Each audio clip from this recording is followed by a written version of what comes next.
Hi all, it's good to be back. Welcome to the Tech Library.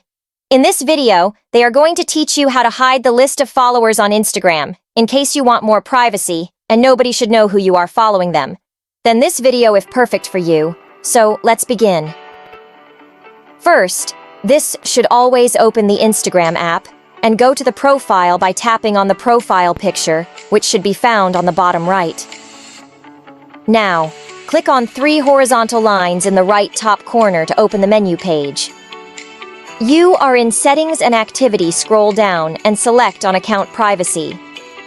Enable Private Account. And now it is high time for switching on the Click and Private the submenu. You can now have your profile unseen. By certain people, you can make individual people unable to see your profile at all. This may be done by going to the profile page of the user, to block, then selecting at the top right corner the 3 dots, then choosing Block. Just a note.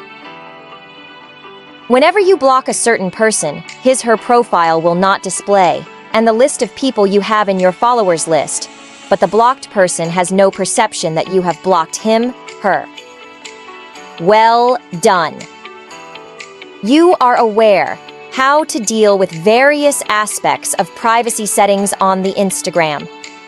If you found this video helpful, don't forget to give the video thumbs up and also subscribe for more technology tutorials. Please do not leave any question or suggestion for future videos in the comment section below. That is all for this video. Thank you, and see you in the next video.